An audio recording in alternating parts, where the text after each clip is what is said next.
राजू नाम का एक व्यापारी अपनी छोटी सी दुकान पर बैठा था। उसका जीवन बहुत साधारण था, लेकिन वो ईमानदार और मेहनती था। रोज की तरह वो अपनी दुकान पर बैठा था और उसकी बेचने वाली चीजें धीरे धीरे बिक रही थीं।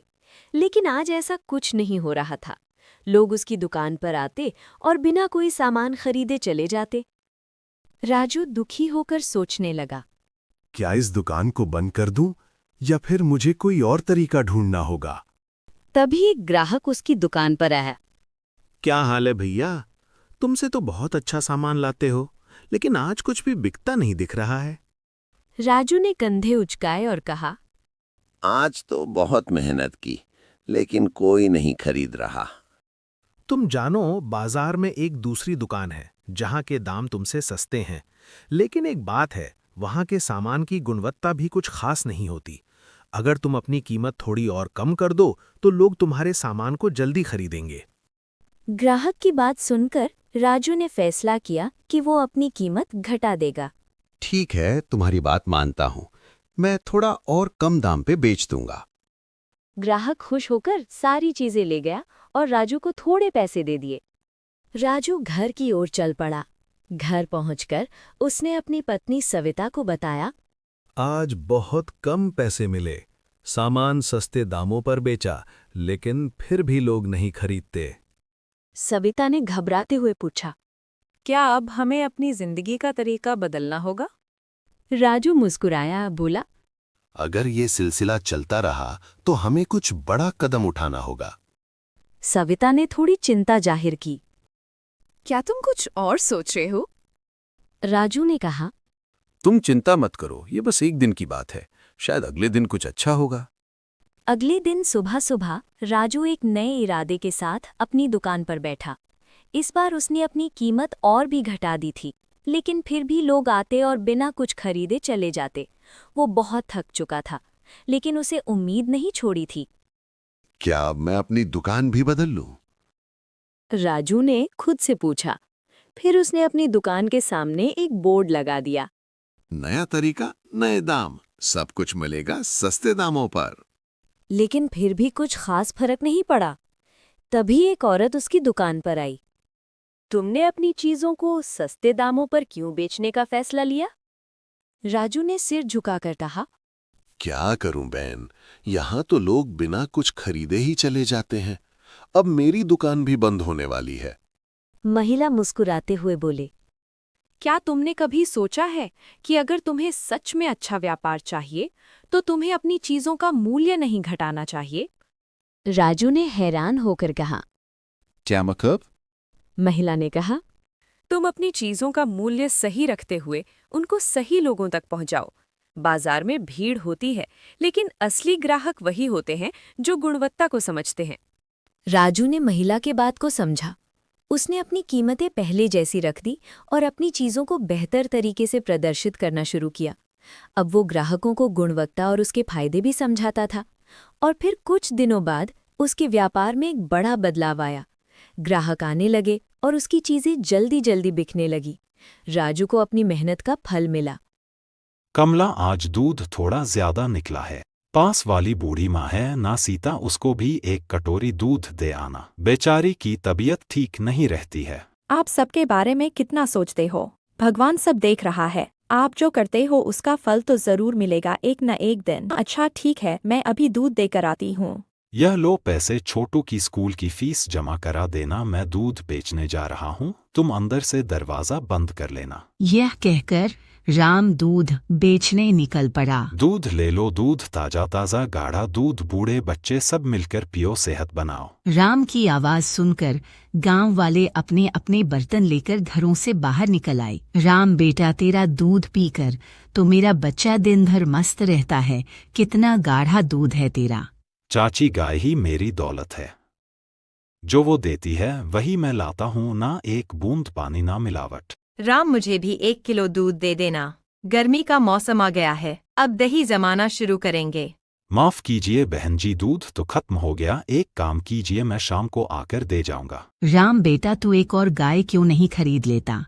हमें खाली हाथ लौटना अच्छा नहीं लगता। आप ठीक कहती हैं काकी, मैं भी यही सोच रहा था। मुझे भी अच्छा नहीं लगता आपको खाली हाथ भेजना। राम का दूध शुद्ध और गाढ़ा होने की वजह से गांव वाले उससे ही दूध लेना पसंद करते थे। ग्राहक बढ़ने के कारण दूध जल्दी खत्म हो जाता था। दूध बेचकर राम घर लौटा और राधा से बोला, सुनो श्यामा, हमें और गाय खरीद लेनी चाहिए। हमेशा कोई ना कोई खाली हाथ रह जाता है। अब हमारा काम भी अच्छा चल रहा है। हाँ जी, बहुत ही अच्छा रहेगा। इससे हमारी आमदनी भी बढ़ेगी और ग्राहक भी। ठीक है, मैं कल बाजार जाकर गाय देखता हूँ। अगर गाय पसंद आ गई तो कल ही ले आएंगे। अगली सुबह राम पास के गांव में गाय देखने गया। वहां उसने एक गाय वाले गोपाल से बात की। नमस्ते गोपाल भाई, गाय खरीदनी थी। पिछली बार तुमने बहुत अच्छी गाय दी थी, शांत और गाढ़ा दूध देने वाली। इस बार भी वैसी ही चाहिए। क्यों नहीं राम भाई, यह देखो, यह हमारे तबीले की सबसे अच्छी नस्ल है, शांत भी है और दूध भी गाढ़ा देती है। राम ने उस गाय और उसके बछड़े दोनों को खरीद लिया। घर लौटते वक्त अचानक मौसम खराब हो गया। राम गाय और बछड़े को लेकर जल्दी घर की ओर भागा। घर पहुंचा तो उसने देखा कि बछड़ा गायब था। अरे कमला, बछड़ा कहाँ गया? अभी तो साथ में ही आ रहा था, लगता है रास्ते में छूट गया। तुम गाय को संभालो, मैं बछड़ा ढूंढने जाता हूँ। जी, मौसम और खराब हो रहा है, आप अभी मत जाइए। नहीं कमला, गाय मेरे भरोसे आई है। मैं उसके बच्चे को मरने के लिए नहीं छोड़ सकता। तुम गाय को देखो, मैं जल्दी लौटता हूँ। राम बछड़े को ढूंढने निकल पड़ा। कुछ दूर जाकर उसे गाय की आवाज सुनाई दी। वह आवाज का पीछा करते हुए पहुंचा तो देखा कि एक गाय और बछड़ा उसकी ओर आ रहे थे। बछड़े को देखकर राम खुश हो गया। जैसे ही उसने बछड़े को पकड़ा, गाय रुक गई।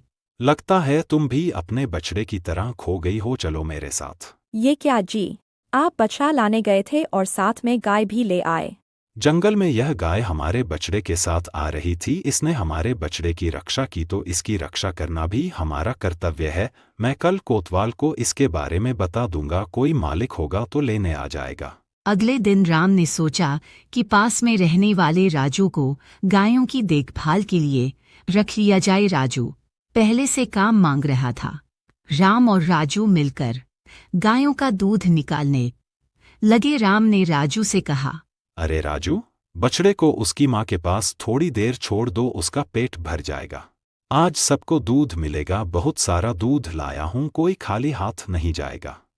क्या बात है राम, कोई जादू हो गया क्या? कोई जादू नहीं काकी, मैंने एक और गाय खरीद ली है। अब जितना मन हो दूध ले लो। उस दिन भी सारा दूध बिक गया।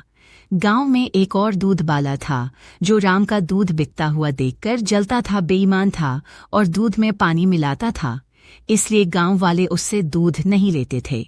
वह सोचने लगा, जब तक राम दूध बेचेगा कोई मुझसे दूध नहीं खरीदेगा, मुझे इसका कुछ करना होगा। एक दिन राम घर लौटा तो देखा कि बछड़ा उस जंगल वाली गाय का दूध पी रहा था। लगता है राजू बछड़े को बांधना भूल गया। इस गाय का बछड़ा हाल ही में हुआ होगा। तभी गांव का सेठ दामू आया और बोला, राम, मुझे 1 किलो दूध दे, मेहमान आए हैं, चाय बनानी है। सेठ जी, दूध तो बिक गया, लेकिन फिर भी देखता हूँ, इस गाय से थोड़ा बहुत निकल जाए तो दे दूंगा। राम ने जैसे ही उससे दूध निकालना शुरू किया, गाय से अपने आप दूध बहने लगा। बाल्टी भर गई। राम हैरान था। उसने कहा, बंद हो जा, बंद हो जा। और दूध रुक गया। फिर उसने कोशिश की, दूध फिर बहने लगा। कमला, ये देखो, कमाल हो गया, यह गाय चमत्कारी है। मैंने कहा बंद हो जा और दूध रुक गया। यह तो कमाल हो गया कमला।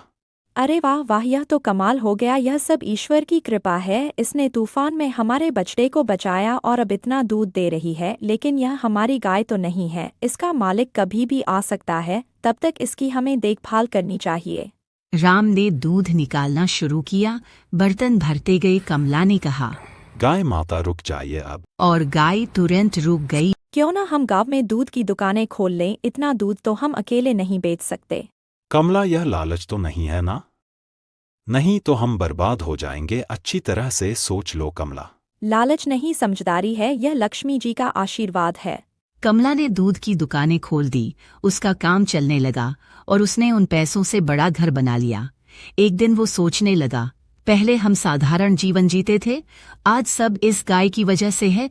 लेकिन इसे कोई चुराना ले। रात को तबेले में अचानक आग लग गई। गाय चिल्लाने लगी।